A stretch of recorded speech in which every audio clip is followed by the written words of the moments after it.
On the pasuk Vayisu Oisei Vanov, that the children of Yaakov carried Yaakov's Oron, Yaakov's coffin, to the land of Canaan, Rashi explains the order of how they carried the Oron. Rashi explains that Yaakov had set them up. 3 of the Shvatim, 3 of the sons should be in the Mizrach side, on the east side, and so too in each of the 4 directions. And it was the same order as they were going to be traveling later when they traveled in the Midbar, the different camps with their banners, their flags. It was the same order how they carried the coffin over here as well. Then Rashi continues and says that Yaakov had ordered that Levi should not carry his coffin because he is going to be carrying the Oron, that's the Oron with the Luchos eventually. Yosef shouldn't carry because he's a melech, he's a king. Rather, Menashe and Ephraim, Yiyu Tachteim, Menashe and Ephraim are going to be instead of them. So the Rebbe asks, how does this idea that Yosef should not carry fit with that which says explicitly in the pasuk that Yaakov had actually made Yosef swear that Unusasani Mitzrayim, you will carry out of Mitzrayim.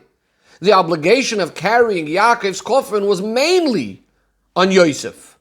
So surely he should have done this to the best of his ability, and all of his ability, including carrying in the literal sense. Also regarding Levi, we also need to have clarification. The carrying of the Oron with the Luchos through Levi, through Shevet Levi, is going to be something in the distant future. There's first going to be the period of Va'avodim v'inu oisam, that Yidden are going to be slaves in Mitzrayim. And we're not speaking about that Levi himself is going to be carrying the Oron with the Luchos. It's going to be his descendants. In the Brisbane Absorim, Hashem says that Avraham Avinu, v'doi revi, the 4th generation, is going to be returning to Eretz Yisrael. So the ones carrying the Oron is going to be the generation just before that. They're going to be the ones carrying that Oron with the Luchos. So why should we take away from Levi this idea of carrying his father's Oron, which generally carrying the Oron of the departed is a mitzvah, especially the Oron of one's father. So why is this mitzvah being taken away from him? Says the Rebbe, the explanation is, Rashi himself sort of preempts this question by saying, Menashe ve'Ephraim yiyu tachteim, that Menashe and Ephraim are going to be instead of them. What Rashi means with this is not only that Menashe and Ephraim are standing in the place on the side of the Oron where Levi and Yosef would have been, or that there needed to be 12 people carrying the Oron, so Menashe and Ephraim are making up for that. Rashi mainly means that Tachteim means that they're coming in their stead, they're coming as their shluchim, they're acting on their behalf as their agents. In other words, the fact that Levi and Yosef did not carry the Oron of Yaakov, that's only as carrying it physically with their bodies, with their hands. However, they did fulfill the mitzvah of carrying Yaakov's Oron, because we know the concept of shluchei shaladam kamoisai. In other words, their shliach is doing it on their behalf. Based on this, says the Rebbe, we can understand another idea. Rashi starts off this pirush by first saying that Vayisu oisei banav, that Yaakov's children had carried him, but not his grandchildren. Then Rashi speaks about the idea that Menashe and Ephraim did carry the Oron of Yaakov. Now, even though it's true that Rashi himself had explained that the reason that the grandchildren weren't going to carry is that this was also part of what Yaakov commanded, that no Egyptian man should carry his Oron, and not one of the sons of the Shvatim, because they come from the daughters of Canaan. Whereas Menashe and Ephraim were the daughters of Osnas, so it wouldn't have applied to them. So even though you could say that, but nevertheless there was also the positive aspect of it, which Yaakov said he did want that only his children should carry him. In other words, besides the fact that it shouldn't be the grandchildren, he only wanted his children to carry him. Elatim.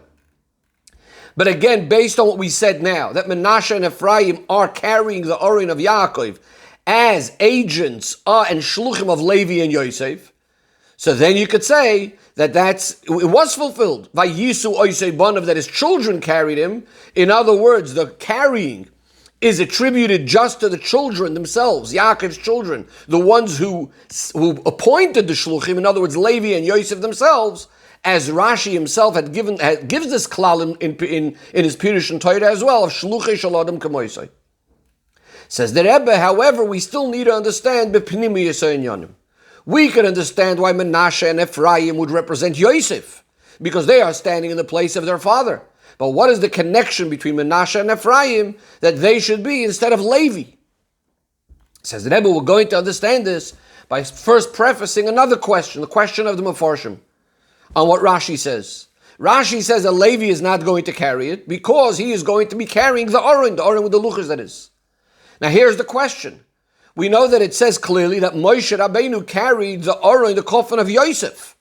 As the pasuk says, Vayikach Moshe es atzmois Yosef imoy. Moshe takes the bones of Yosef. Now Moshe is from Shevet Levi.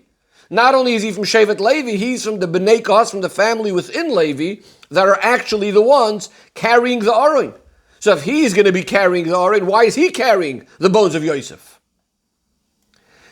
Says the Rebbe, the explanation of all of this is, it's known that the beginning of the enslavement, the slavery in Mitzrayim, started already right after Yaakov passes away. To a certain extent, obviously, there's different stages in this. But it started right after Yaakov passes away. Rashi says in the beginning of this parsha, Parsha Vayechi, that Kivon Shenifter Yaakov Avinu, once Yaakov Avinu passed away, the eyes and hearts of the Yidden were, so to speak, blinded, were blocked because of all the tsaros of the enslavement that they started enslaving them. That means that Yaakov's being in Mitzrayim was actually holding back the tsaros of the enslavement. It was not allowing the golus of Mitzrayim. Yes, it was already that Yaakov came down. There was a descent from Canaan. There was a certain state of golus just by the fact that he's in Mitzrayim. But as long as Yaakov was alive,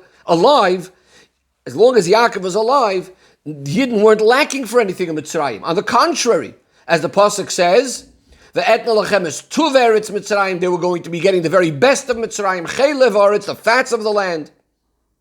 So if that's the case, we understand that when Yaakov is being taken out of Mitzrayim to be brought to be buried in Eretz Yisrael, this is now another stage in causing that there should be able to be the golus and the enslavement of Mitzrayim.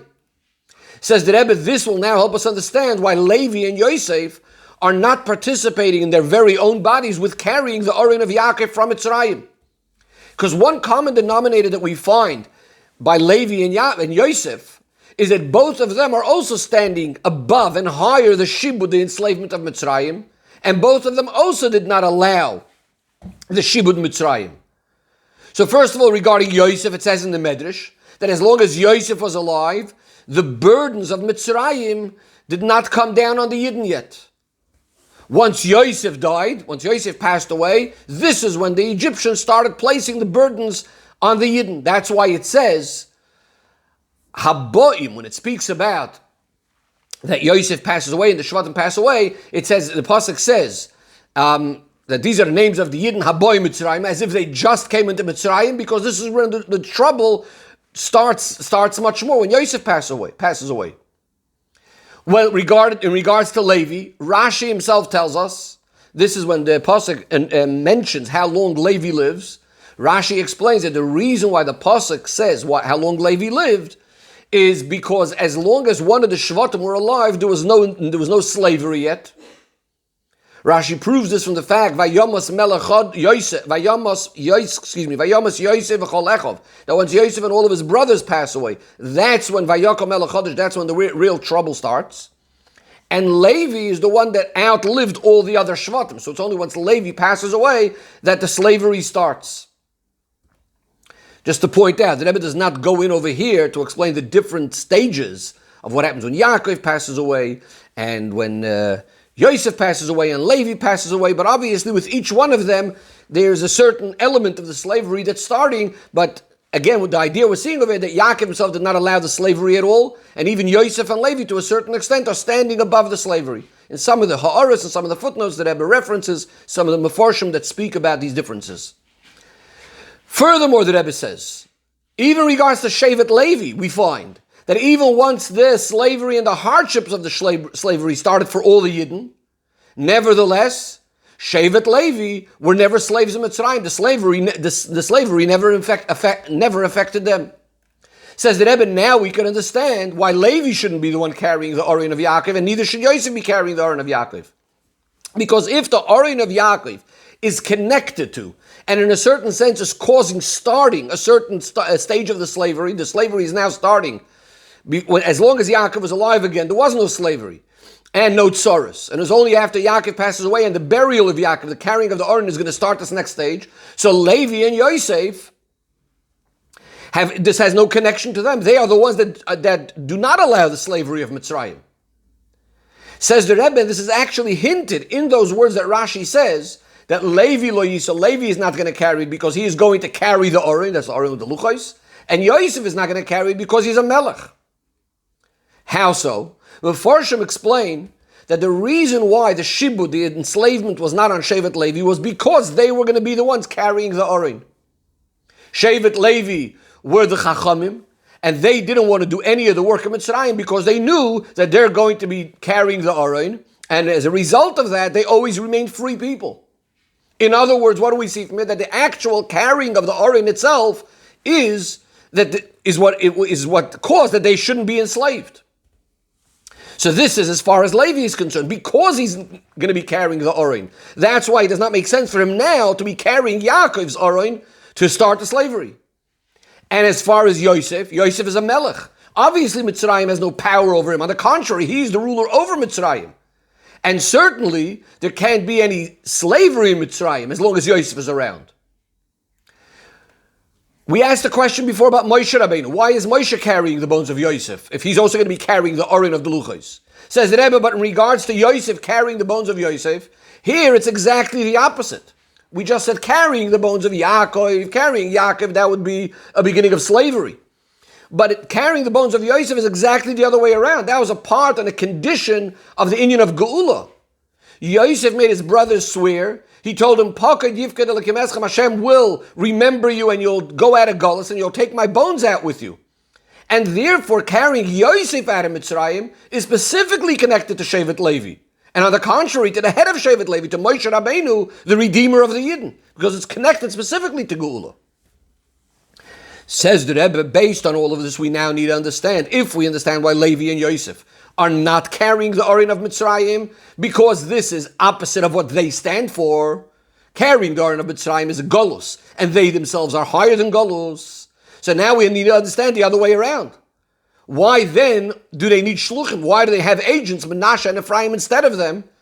And how, in fact, can they have Shluchim that are standing now in their place? Says the Rebbe, we're going to understand this by first prefacing another question. And that is, Hashem told Avraham Avinu, made a decree by Bris Bein Absarim, that your children, Geir Yi Ezaracha, your descendants, are going to be foreigners, Be'eretz Lo Elohem, in a land that doesn't belong to them, Va'avodum, they're going to be enslaved, they're going to be put through lots of pain, Arba Meir Shana, 400 years. How is it then that Shevet Levi got out of this? How is it that there is a Shevet that doesn't have this whole Shibud, this whole enslavement of Mitzrayim? Furthermore, it was specifically on the work in Mitzrayim that was dependent, the promise that the Acharechein, once you work in Mitzrayim, then you're going to leave Berchush Glodol with great wealth. We know Rashi brings this, that Hashem says that Tzaddik Avraham Avinu shouldn't complain later and say, oh, Hashem made them work, he kept his promise of making them work and enslaved them and then didn't fulfill the Acharechein Yetzu Berchush Glodol. So that's why it was important when the Yidden left Mitzrayim, they left with great wealth. So in other words, Shevet Levi seemingly is missing out on both of these things. He's not part of fulfilling Hashem's promise that they should be slaves, and then seemingly they shouldn't also be part of the Achrech and Yetzu Berchush Gadol. Says the Rebbe, the explanation is, the fact that Shevet Levi didn't actually have to work, it's not because they have no connection to Galus Mitzrayim. Rather, that itself is a detail, it's an important part of what's happening in the Shibud, in the enslavement of the Yidden. Why so? The whole point of Shibud Mitzrayim is Chas v'Sholem, not in order to torture Yidden. It's all in order, it's all in order that ultimately Hashem will take us out. There will be a greater advantage coming out, specifically because of this horrible Golus. As we know, Mitzrayim is called a Kur HaBarzel, like a melting pot, place where a refinery, which just like a refinery causes and refines the metals, in a similar way, Mitzrayim is supposed to refine the Yidden. So the problem is, so that's the reason for the Golus. The Golus is supposed to cause an elevation of the Yidden. But because of the challenges of the Golus, because of the difficulty of the enslavement, it's possible, chas v'shalom, that as a result of being in this Golus, Yidden are not only aren't they going to reach the great heights that they're supposed to be reaching as a result of it, but chas v'shalom, on the contrary, it's possible they can become sunken completely into this lowly place of Mitzrayim. And therefore it was necessary that there should be a category within Yidden themselves that always remain higher than the slavery, and that they should be mashpia on the Yidden. They should influence the Yidden. They should ensure that the kavanah will be carried out of why they descended into Mitzrayim and why there was a slavery, so that ultimately they should be able to come out and come up in a greater and better than ever before, and Baruch Gadol with great wealth. And this was the job of Shevet Levi. The Ramban explains that it's the minig in every nation that there should be the wise men, the people that teach them their Torah, their laws. And this is why Paroi allowed Shevet Levi to have not to work, so that because they were the Chachamim and they were the Skenim. But obviously this was all caused by Hashem. In other words, says the Rebbe, what we have from this is that it's not the pshat that not all Yidden were part of this Shibud Mitzrayim. Yidden came to Mitzrayim as one people, one Mitzias. As the Pasuk, when describing the Yidden coming to Mitzrayim, it says, Kol HaNefesh, in singular, Haba Mitzrayim. Shivim. So there were 70 people that were being called in singular form because they came like one unit. It's only that within this one unit of Yidden, there is like a partnership of how we're going to go through this Golus, this enslavement. And every partner does his part, but he's also doing it for the other partner. And furthermore, says the Rebbe, as we have in the limbs of the body and the organs of the body, that each aver, each part of the body, when it's fulfilling its task on its own, but it's doing it for the whole nefesh, for the whole person, and it's b'shlichus, it's on behalf of the whole person. So going back to the Yidden in Mitzrayim, for some Yidden in Mitzrayim, they had to practically be slaves and do the work. And that's what was needed in order to get to the great aliyah that's going to come afterwards.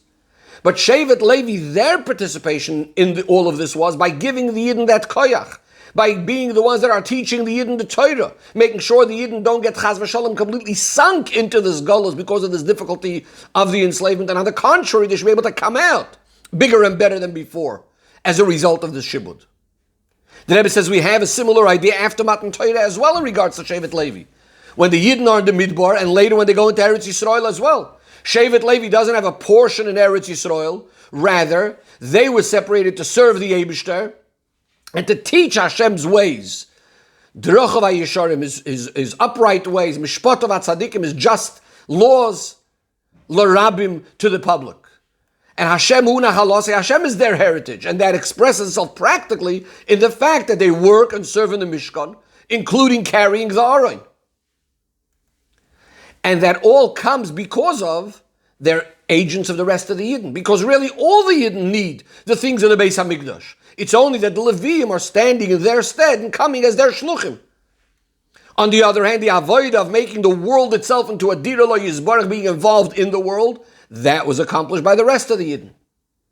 And therefore, coming back to the original question about Shevet Levi benefiting from what's going on in the Galus, the Yerida Tzorech Aliyah, Shevet Levi also has all of the ascents that come as a result of the Galus, as a result of the Avodim V'Yinuosam, because they had a very major part in it, as well as explained.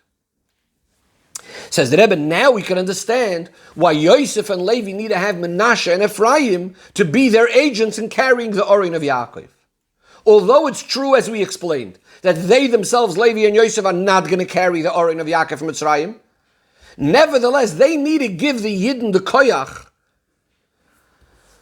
this idea of being able to remain higher than Shibud Mitzrayim. They need to give it to the rest of the Shvatim.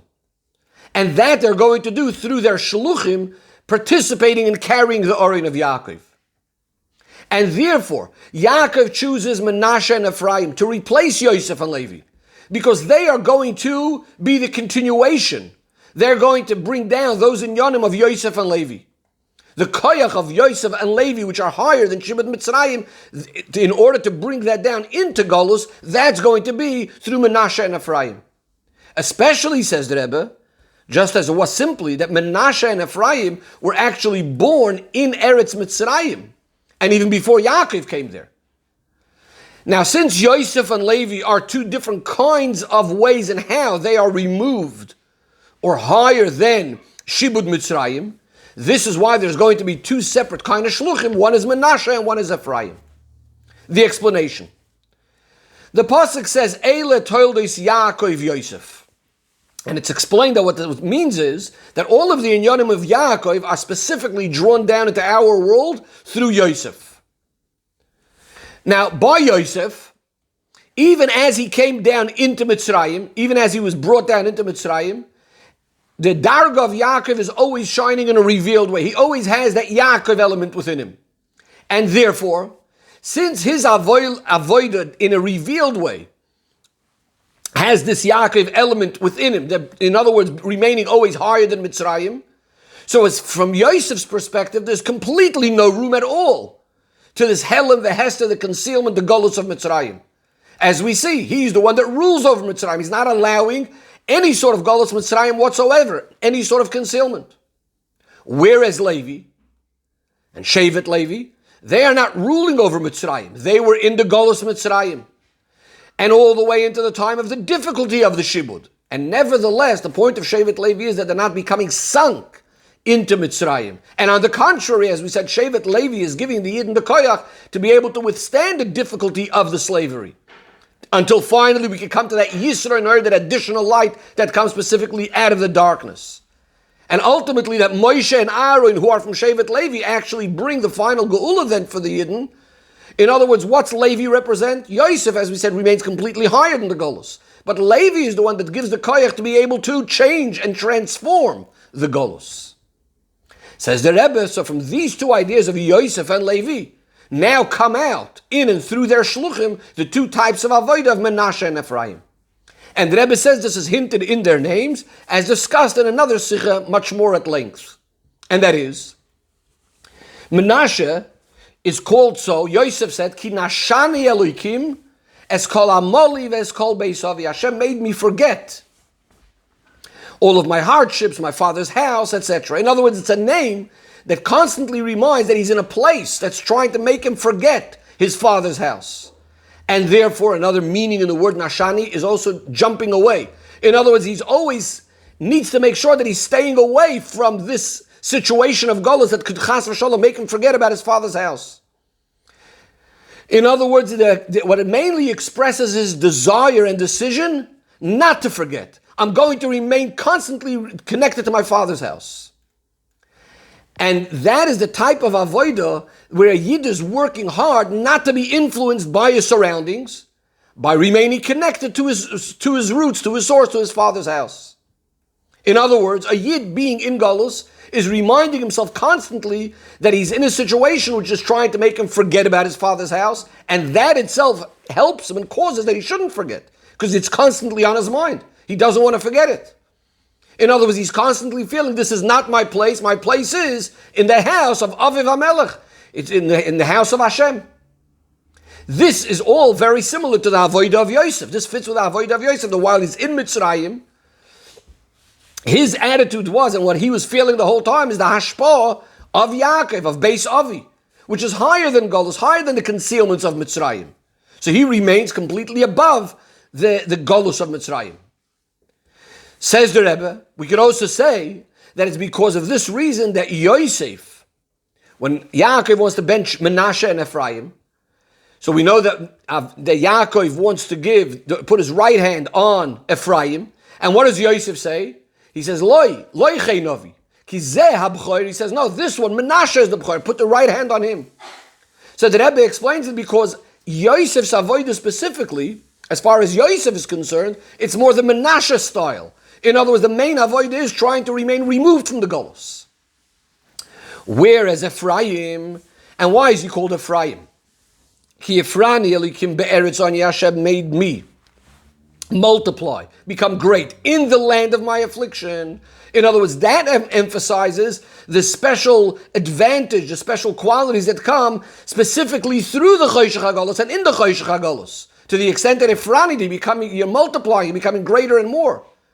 And this avodah is as a result of, or it's branched off, and it's related to the avodah of Shevet Levi, which, as we said, their idea is that Yidden could transform the darkness of the Golus. And as the Pasuk says, the more the Yidden are put through torture, the stronger they get and the more they become. And this is again why Menashe and Ephraim are representing Yosef and Levi, helping the Yidden go through the Golus in these two different ways. The Rebbe concludes and says, there's a pasuk that says, Noyeg Katsoin Yosef. That Yidden are being referred to as Yosef over here. I said Hashem is guiding, leading them like a flock of sheep. He's leading Yosef. Yosef is a flock of sheep. In other words, so we see over here that Yidden generally are called by the name of Yosef. That's Yosef. Also regarding Levi, we know that the Rambam says that not only Shevet Levi, but any Yid that his heart is generous inside of him and he wants to dedicate himself to Hashem, that he too becomes holy, and he also has Hashem as his portion and his heritage, etc. Because every single Yid has this koyach of both Yosef and Levi to remain higher than the Golus. And not only that the Golus shouldn't have a power over him, but on the contrary, that the Yid becomes the Balabayis. He becomes in control over the Golus. And here we have these two stages. First Yosef and then Levi. First we have the idea of Yosef that's a melech, currently, presently. That's the way it is. In other words, we stand ourselves higher than the Golus. We put ourselves in a way that we're totally not going to be changed, impacted, because of the challenges, the tests of Golus. That's what's happening now. That's the first thing. But then there's also, what does it say about Levi Osid in the future? He's going to be carrying the Aron, so that's stage number 2, is that we come eventually to the second level, being like Levi, carrying the Aron, which is that when you carry the Aron, the idea of Torah, the Luchos, which Torah is Torah Oir, then we have the ability to transform the darkness of the Golus into light. The Yisra and Oir, the advantage of the light, the greater light that comes out of the darkness. And furthermore, Yagia Choshki, that Hashem illuminates the darkness itself, which of course will all be in a revealed way, but Vias Mashiach Tzedkenu, when it will be fulfilled the promise of the Laila, the night itself will shine like the day, B'meheira v'yameinu mamash.